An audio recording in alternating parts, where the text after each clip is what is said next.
Man, today's going to be an amazing day. Mm-hmm. I certainly think so. So many conference tournaments. Oh, love small conference tournaments. Tons of money to be made. It's going to be Love mid-major tournaments. lovely. It's a freaking money machine. It's going to be lovely. Oh, wee. So many March I got things. reminded this morning to never make any comments about LeBron James in any negative way. It's forbidden, I guess. I should not have said anything about what he did. That's not my place. It's forbidden, I told you. Hey man, I'm done. Never happening again, brother.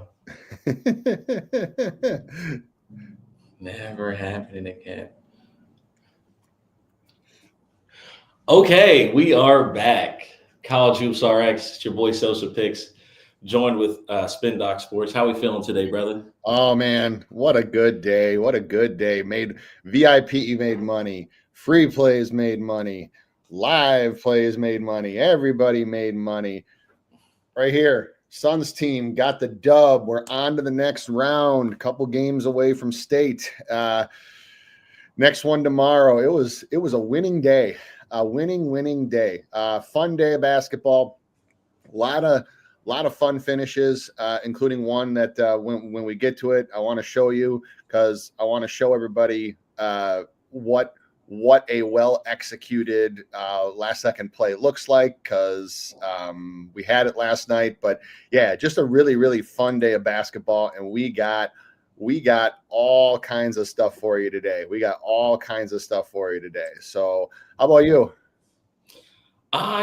Excited for the weekend, man. It's been a long week. Family stuff going on, just personal shit going on. Had some positive stuff take place the last couple of days. So, just looking forward to the spring, man. Like it's supposed to warm up a little bit. It was cold as fuck the last couple of days too. Like it went from being nice to cold again. Yep. So yeah, just excited for good hoops. And also like I'm really excited for like games that are not great games that are being played on a neutral floor. I Yep. think you see the difference. You see the difference immediately when these games start. It's not a home or away kind of atmosphere for either team for a lot of these conference tournaments. I think that's something that that's intriguing to me, especially given like some of the teams that could possibly just come out of nowhere and do something. Yep. Agreed. So yeah. So with that, conference tourney reviews. So a couple of conference tournaments kicked off last night. The Horizon League, the OVC kicked off last night. The Patriot League kicked off. There's a lot of the smaller ones kicked off last night, but there were a couple that are pretty deep into it. And the big one I wanted to talk about, I said it yesterday, and I saw people, saying thank you to us because of the cashing that they did.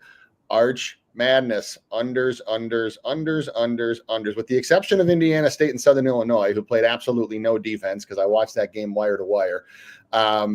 Indiana State, I what I said to VIP was I was kind of glad Indiana State lost, not because I don't like the program or anything, but because when you don't play defense and when you don't take care of the basketball and you just want to go down and play open gym on offense in conference tournament in this type of situation, you don't deserve to win. And it cost them in the end. But the rest of the Arch Madness games, unders all the way. That the under trend, just so you know, it doesn't have as high of a hit rate in the second and third rounds and beyond as the first round, but still well over a winning amount. I think that there've been, I forget the number, but of the last like 10 or 7 to 10 Arch Madness tournaments, if you just blindly bet the under in every single game without even looking, you would be in the black. You would be profitable. So it's like betting the first round of the NBA playoffs. Yeah, just straight up bet the unders. But the one that I wanted to talk about was in the Sun Belt, and I'm going to share this for everybody so y'all can see it.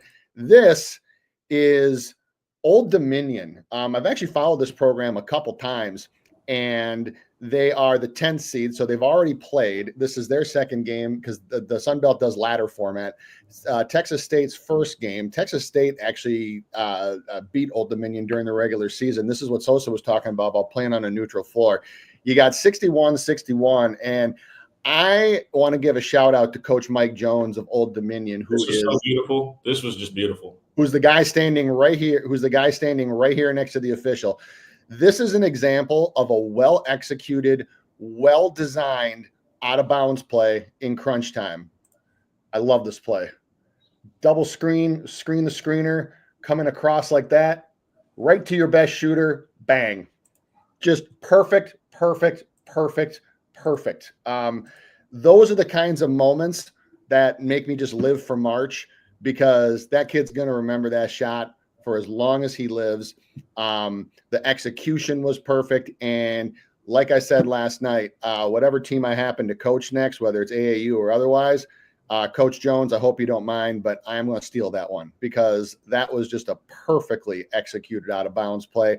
And I'm pretty sure that they drew it up in the huddle. So shout out to Old Dominion. I'm not sure if they're going to get their next one. This will be their third game in a row, but they're playing with a lot of grit right now, and they're playing very, very hard. They've actually had the end of the season pretty well too. So I hope that they become at least a mini Cinderella story. Elsewhere, in the Patriot League, not a whole lot of surprises. The Patriot League, I think the only higher seed that lost was Boston University, but they had actually played Navy pretty even for the start for most of the year. Colgate smacked Army. American, who's the top seed, won. The other one, though, that this is an example of, they almost fucked around and found out.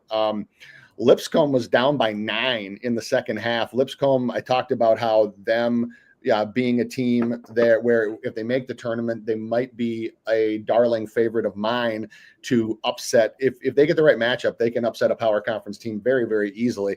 They've been the best team in the ASUN all year.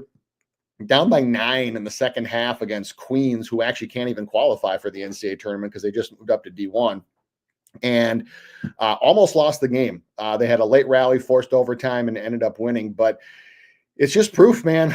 On these neutral floors with these teams seeing each other, 2-3 times, you get close, hard-fought games. And the clear, I think they were like minus 220 or something like that, favorite to win the whole tournament, almost went down last night. Now they won, but that is a reason 1A why it's hard for me to ever advocate to win a conference tournament, taking a team that's such a heavy favorite over the rest of the field, because anything can happen. So, but Lipscomb, who is one of the better mid-major teams, survives and advances and will play in the ASUN championship on Sunday against North Alabama.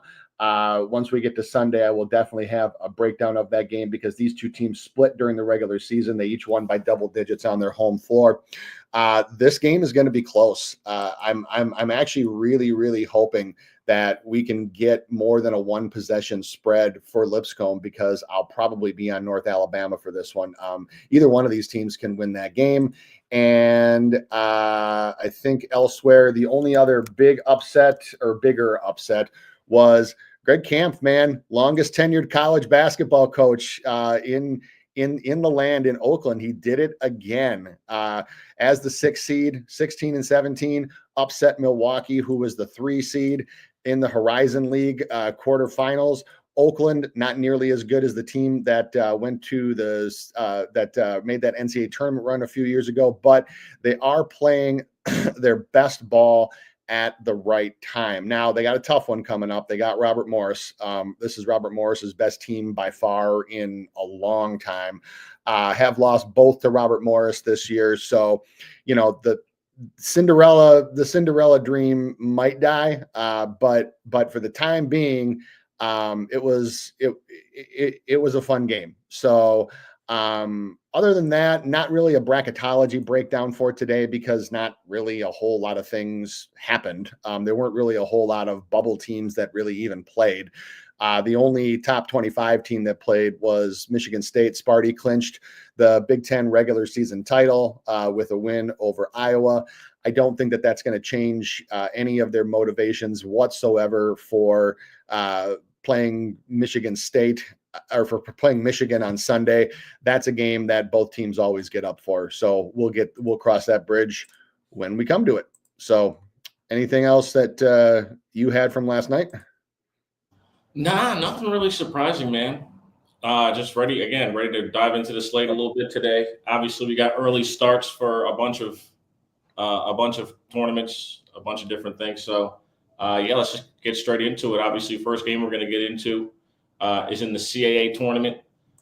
We got Stony Brook taking on Delaware. You got Delaware laying 5.5 with a 149.5 over under or total. Where are these games being played? These games are being played at the Care First Arena in Washington, D.C. Okay, just had to make sure. In D.C. Okay. Lots of red on the screen at this particular juncture from Ken Palm. I know Delaware's been in some shootouts this year. What are we betting on and why? Yeah, so it's lots of red because these are the opening round games. The top 4 teams in this tournament do get a double bye. The next few teams get a single bye, and then you have the 11, 12, 13, and 14 teams that all have to play in the opening round. Delaware and Stony Brook are the 12 and the 13. 5 and 13 in conference and 4 and 14 in conference. So obviously these are not the upper echelon of the conference. But for the way these two teams are playing, this is too many points for Stony Brook. Stony Brook's actually caught a nice little run here. They had a close one against North Carolina A&T, then they beat Hofstra, beat Elon. Delaware has just been an absolute free fall. The earlier in the year, right around Christmas time, when Delaware was 7-4, it looked like the recruits that Coach Martin Inglesby brought in from D2 to be sharpshooters and to kind of modernize their offense, because they had always been a slow it down, kind of plodding, grind it out team. He brought in shooters from D2, and they were making a lot of threes. The problem is that, as you can see here, they also give a lot of them up. Dead last in the conference in overall defensive efficiency, and this team has lost 6 in a row. None of those games, sans one, has really been that close. And in the last 3, they've just been absolutely smacked. Hofstra by 13, Charleston by 10, UNC Wilmington by 30. And it kind of is weird to say, but that wasn't even a true 30-point win. That could have been 40 or 50. It's bad for Delaware right now. They're not playing very, very well at all. The one thing that Delaware has really, really struggled with is on the glass. They finished dead last in the conference by a wide margin, on average of minus 5.4 rebounds per game in conference play. 7 times in conference play and 11 times all year, they finished minus 10 or worse in rebounding. And in those games, they were 1 and 10. They've only out-rebounded their opponent by 10 plus twice, once back on January 9th, and then a week later after that. So they just aren't playing very well. They're not rebounding very well. You can see on their offensive rebounding, they're dead last in the conference. They're almost dead last in the country in offensive rebounding. That's not good when you're a team that relies on the 3-point jump shot as they have this year. So sacrificing a little bit of the defense and a little bit of the kind of grinding to shoot threes. They do shoot threes reasonably well. They have multiple guys that can knock them down. The problem is they're very streaky. And in a conference tournament game on a neutral floor, I don't like that. I especially don't like the fact that away from home, they're not shooting even 35%. They're also only shooting 26% in their last 3, which you'd expect because of the blowout scores. So Stony Brook, Obviously red kind of all abound. That red is a lot of it is confined to the early part of the conference season. They had a really, really ugly start to the Coastal season where they lost 8 in a row and 11 of 12. But since then, they are 500. They are 500. Their team is gelled and they're playing pretty reasonably well. Not to the point where they're going to make any kind of meaningful run in this tournament, but one of their biggest Achilles heels on offense has been shooting the ball, as you can see, almost dead last. However, for a team that's only had 48.6% during conference, they were at 53.3 last game, almost over 50% in their last 3. So you give me all that and you give me on a neutral floor, 2 teams that are reasonably close in overall strength.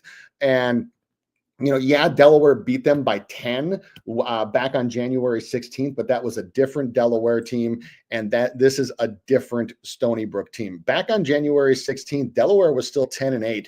They're 3-2 in the conference, and actually had some people talking about maybe they could be the team to come out of there. Those days are long, long gone. This team is in absolute free fall. And quite honestly, their last few games, they look like a team that just wants to go home. So who wins this game? I have no earthly idea. I think if you want to put a little gamble behind it, you can take, Stony Brook's going to give you a very, very great price on the money line to the tune of plus 210. I think if you want to sprinkle on that, but my official play, 5.5 with the way these two teams are playing on a neutral floor. Nope, that's too many. So dog day, Stony Brook at plus 5.5. And hold on, before we go on, I got to give a shout out to Xavier. Oh, we'll be in attendance. I love it. I love it. I love it. And yes, let's go Towson indeed. I will for sure be talking about them once they play on Sunday with the double bye. But second time in the last 4 years that my Tigers are the number 1 seed in the tournament, and I'm expecting victory, but we'll get to that later. You're on mute. You're on mute. No time for upsets, but y'all, I need y'all to handle business. I don't have no time for any of that other stuff. Nope.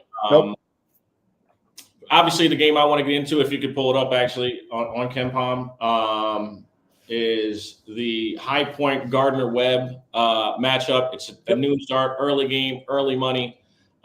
It's pretty simple. One team's the best team, the other team barely shouldn't be in a conference tournament. High Point should beat the brakes off of these guys today. I'm not taking the 15.5. I am going to bet their team total being 85.5. They've scored 90 points back-to-back times playing this team. As far as Gardner Webb is concerned, it should be a complete sieve. I'm not mad at the over either. I could see High Point getting close to 100 points against this team. I'm not worried about it being on a neutral floor.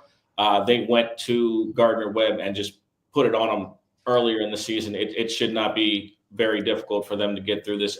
Offensively, they're just miles ahead in every possible way. You see it on both sides of the ball. It's not even close. And yeah, 85.5 I think is low. I think it should be like 87.5. We'll get close. We'll get 90 plus from them. But I think they could easily score 100 points against Gardner Webb today. I like it.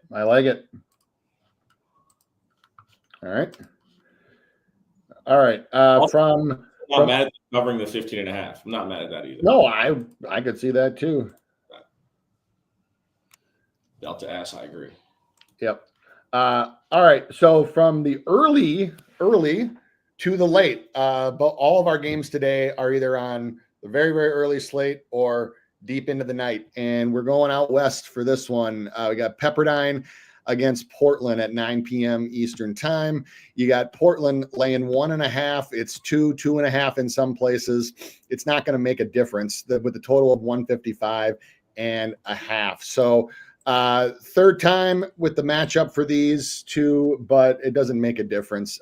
Portland is the spot here. Look, Portland has absolutely dominated this series. The last time that Pepperdine beat Portland in some place other than Malibu, which is their home, was way back in 2021. Since then, they've lost 6 of their last 8. One of Pepperdine's only wins was a double OT win in 2023.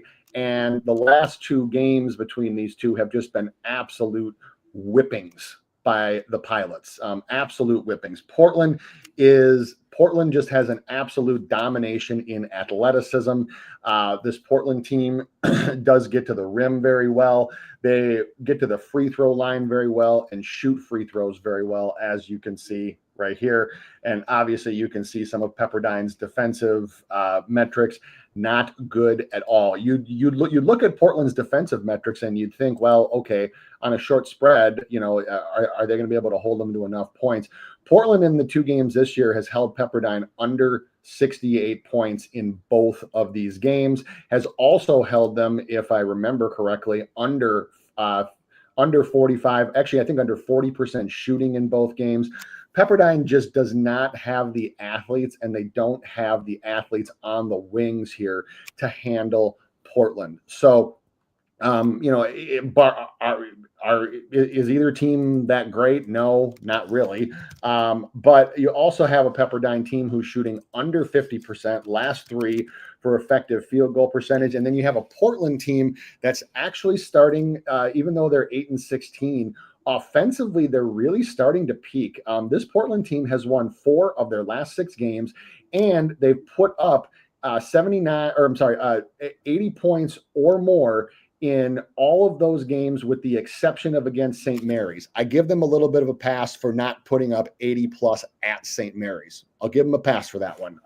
Because ain't nobody do that against St. Mary's. Nobody puts up 80 points, period, against St. Mary's. You certainly don't do it at Moraga. So I'll give Portland a little bit of credit there.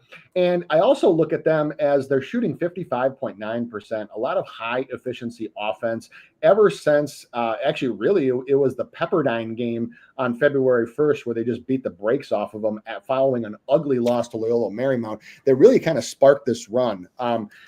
Overall since then, 5-3, with 2 of their losses being Santa Clara and St. Mary's, who are clearly in the upper echelon of the conference. So you give me that, and then you give me a Pepperdine team that has just gotten the absolute shit kicked out of them pretty much regularly since February 15th. Gonzaga by over 50. You have Oregon State by almost 20. You have Loyola Marymount by double digits. Portland by 20. Washington State by almost double digits. You see where I'm going with this. At this time of the year, I don't care that it's the third time for these two teams matching up. One team is playing well and shooting well offensively. One team, it's the same premise as Stony Brook and Delaware. One team is in absolute free fall right now and just kind of playing the season out. So you give me that, and you give me a short spread, 1.5, 2, 2.5. I'll take them all. I will take this up to over 1 possession. So 3.5 is the only real number where I might be like, well, maybe I lighten my unit size a little bit. But you can throw that whole 3. We've talked about it before. You can throw that whole 3 times in a season bullshit out the window for this one. Portland just matches up so well with Pepperdine because Pepperdine doesn't have the athleticism. They don't have the quickness. Portland does. They push the issue, and it would not be a surprise if Portland ended up winning this game pretty handily again. All right. On to the next game that we're going to get into, which is Colorado State at Boise State. Was conference tournament, or is it actually at Boise State? No, this is regular. This is at Boise. Okay. Boise State laying 5.5. You've been on them a multitude of times this season. They're like one of your favorites to bet on. 5.5 point faves at home with a total of 140.5. What are we looking at? What are we betting on today? One team. Well, I thought about Boise. The number is kind of in that no man's land, especially when Colorado State has played them reasonably tough. But where I landed on this one was the Colorado State team total under. So Colorado State team total under is going to be the play, and I'll tell you why. Boise, we've talked about it over and over again, bracketology. They need a win in the worst possible way. Any loss at this point probably makes them have to almost win the Mountain West Championship to have a bid. So this is a take care of business game for Boise. Colorado State, their seating is pretty well set. There's not that there's nothing to play for. They have now. Colorado State has won 6 in a row, so they are playing better. However, whenever it's the Mountain West, I always try to say let's look at our grain of saltometer, and we have those 6: Wyoming, San Jose State, Air Force, UNLV, Nevada. Utah State was a good win. So 5 of the 6 are against teams with losing records. Not that it's not impressive to win 6 in a row, but you compare that to Boise, who has beaten New Mexico, Utah State. You see where I'm going with this? But the big thing with Colorado State is their home and road splits. They are 36th in the country, and as you can see here, they're first in the conference in effective field goal percentage. Great for them, except for when they go away from home, it's a much different story. They're shooting 58.7% on their home floor compared to 51.2% on the road. You combine that with a Boise team that has just been defending like crazy. Boise is allowing 46.3% effective field goal percentage over their last 3 games, factored over the course of a season. That would rank top 15 in all of college basketball. Their effective field goal percentage allowed at home is somehow even better at 45.2. Their defense has just been absolutely stellar. Over their last 4 games, they have not allowed an opponent to reach 70 points. They haven't, and then they've only allowed 2 of those last 4 to even reach 65. The other thing that Boise has here too is on the boards. Boise State #1 in the conference, in the Mountain West Conference, actually one of the best teams in the country in overall rebounding percentage. So it gets even better at home. They're 7th in the country in total rebound rate at 55.7. At home, it's 57.7. That would be the best. That's actually one of the best marks in college basketball. So you look at it, and I look at it, and I say, you have a Boise State team that just has everything to play for and every reason to just go after this one. You have a Colorado State team that has had some ugly shooting performances on the road, and a Boise team that is one of the best rebounding teams in the country. So Colorado State is built on jump shots. And if they're not making jump shots, it's very, very difficult for them, or it's a lot more difficult for them to score points. You can see here, they're 9th in the conference in getting to the free throw line. They're almost sub 300 overall for the entire year. So all that to me factors in. 67.5 is not too high of a total at all. I actually like the full game under for this one. I think that Boise grinds this one out. They kind of tried to play a shootout last time out in Fort Collins and played a game in the mid to high 70s. That's Colorado State's game. That's not Boise's. Boise's game is a lot of grinded out possessions, as they've been doing over their last 5 games. So the official play for this one is Colorado State team total under 67.5, 67.5, 68.5, 66, anywhere in there is just fine. So Colorado State team total under is the official play. Okay. Get to some comments here. Wavy Visions I have High Point -14.5. Pray for me. That should be easy. There's no prayer required. They should beat the shit out of them. Yep. I mean, that should be easy.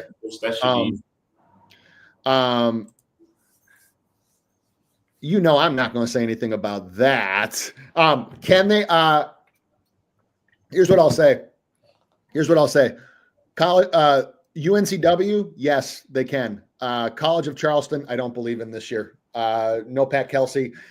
They've had some really ugly performances in some really, really bad times. They also have taken some subpar opponents lightly over the course of actually like 4 or 5 times. And you do that in a conference tournament, no good. This is not the same Pat Kelsey College of Charleston team as of years past, who always had them ready to play. This team has actually stumbled out of the gate a number of times. I don't want to try to trust them to win 3 games in 3 days. UNCW can, though. UNCW is going to be the team that I think is going to be the one that Charleston's going to watch out for. RJ3, yeah, God blessed, so dumb. And game is game. No. And not only did they do that, that was basically their season on the line because they're probably not going to make the MAC tournament now. That game was an elimination game for the MAC tournament, basically. So not only do you not make the conference tournament, but if you don't have a winning record, you don't go play in any of those postseason tournaments either. So, man, they sold us out and they sold themselves out. Luke Murphy, what's up, my man? I think that Loyola Marymount wins by double digits. Yeah, I would be hard pressed to disagree with you on that one. It's a big mismatch with San Diego. San Diego is the Toreros are not very good. So if you're going to bet that game though, instead of the 7.5, I like what you're thinking is that just to take an alt line and avoid paying any juice. And all right, if there's any other questions, pop them in at the end. Otherwise, Sosa, any other thoughts about today? Oh, George, my guy, what's up? I was actually looking at that Illinois Purdue game. Yeah, it's a 4.5 line, which means it's an Illinois line. It is favorite, obviously, so you would say that, but this is like. And then also, the Big Ten being decided, hopefully people cashed on the futures for Michigan State because I was spot on with Michigan State winning the conference. They've easily won the Big Ten. Shout out to them. But I think that with everything pretty much being decided, I think Illinois wins and covers. That's just my thought on it. I'm not betting it, but that's where I would lean. If you're betting on it, it's Illinois or nothing. Sosa's right. This is an Illinois line. It's a trap Purdue line because you get them outside of the one possession. You've seen that Illinois has kind of had a bumpy road in the Big Ten. And these are the kinds of games where Matt Painter has a tendency to stub his toe too. So just also based on where the money is going right now, what I'm seeing at the moment is 48% of the bets, but 62% of the money. So a pretty clear disparity here are on the Illini. So even though the majority of the bets are on Purdue, you do have the line moving against them in some spots. So what that tells me is that it could be a case where public is on the Boilers and Sharps and Sharp syndicates, et cetera, would be on Illini. So if you want to be on the sharp side on this one, to me, it's by far Illinois. And we'll see what that line movement does throughout the day. From a totals perspective, it's kind of hovering around 158, 159.5. If you think that Illinois is going to win and cover, then you're probably looking at the under for that one. But that's just a lean. A much, much stronger look, I think, is Illini -4. Adams Digest with his auto bet on Mizzou overs. It's just like Arch Madness unders, man. You just click it. Just click it and bet it. Just click and bet. Got to do it. Click and bet. Xavier says, thoughts on Radford today? Radford. We'll know tomorrow. No. Yeah, we'll be live tomorrow. I have actually. I've looked at a couple. I think I'm gonna have like 7 or 8 bets tomorrow. Yeah. So tomorrow's gonna be lit. Tomorrow's Radford though. They got Presbyterian about a week and a half ago, I think. They split with them during the regular season, and really, it depends to me on how well they're going to shoot the jump shot on a neutral floor. Because while Presbyterian has actually been playing super, super well lately, they've won 3 in a row. They've won 4 of their last 5. Their only loss was to Winthrop. So the 3.5. I don't know if I like that on the surface. What I'd rather try to do is get it within one possession, just because Radford is a team that's very, very dependent on the 3-point shot. And for a team that doesn't have any other, not that they're not good, but that doesn't have any other like major significant strengths, and that has a big home run disparity. That I just had to look it up. Radford shooting 40.4% from deep on their home floor, away from home 33. So might even watch that game to see if the jump shots are falling early, because they are very heavily reliant on that 3-point shot, and that's actually what cost them the last time against Presbyterian. They did make 8 threes, but they were only limited to 19 3-point shots for the entire game. It's a team that takes probably over 22, 23 3-point jump shots a game. They got multiple guys that can knock them down. So the 3.5 is kind of like a no man's land line to me. And I also might watch that game a little bit, because if the jump shots aren't falling, Presbyterian's offense isn't like fantastic. They have some athletes, but they're not really great shooters. So if Radford's jump shots aren't falling early, I actually might look to jump on a live under there. It's kind of lowish already at 132, 131.5. That to me screams like they want you to take the over. So I would have a lean on the under in that game. Go get them. I'm on Purdue. Hey, I get it. They're the better team. They're the better team. I will not argue that they're the better team. No, I'm not going to disagree either. Nope. But if the line was 5.5, I'd take them with the 5.5. 4, I'm cool. Yep. Best of luck, though, brother. Best of luck. I know. I don't even think I'm going to play that game. So whatever side you're on for that game, best of luck to you. I have no action on it, but just answering the question. You know. Yep. So, all right. Any other final thoughts, Sosa? Tune in tomorrow. It's going to be quite a movie. Tomorrow's going to be, I would probably say, like top 5 betting weekends of college basketball. It's going to be so fun. It's going to be fun. We're going to have all kinds of stuff. Oh, Ben Swag. Yeah, tomorrow Swait's really. Oh, yeah. Trust me. We'll be on for a while tomorrow. We got bracketology. We got play. We got everything tomorrow. So make sure you're locked in. Stony Brook +7. Yeah. If you got Stony Brook +7, take that immediately. Something happened to somebody for Delaware? No. That would have been the other way. It would have been something happened to Stony Brook. Not that I know of. Yeah, +7's kind of crazy. That's what I meant. Same time tomorrow. Yes. Around the same time tomorrow, Luke. Yep. Yeah, either 9 or 10. Saturday, we can go a little bit later just because it's there's more people that'll probably – Saturday morning is different than the weekday. Uh-oh. He's already got to play. Ben's already got to play for UNC Duke. Man, listen. Heels money line. Say it. I got nothing. I'll see y'all tomorrow. I got nothing. Heels money line. I got nothing. I got nothing. Kidding. No. Thank you, everybody, for tuning in. Numbers have been going up. We really appreciate all the love, all support.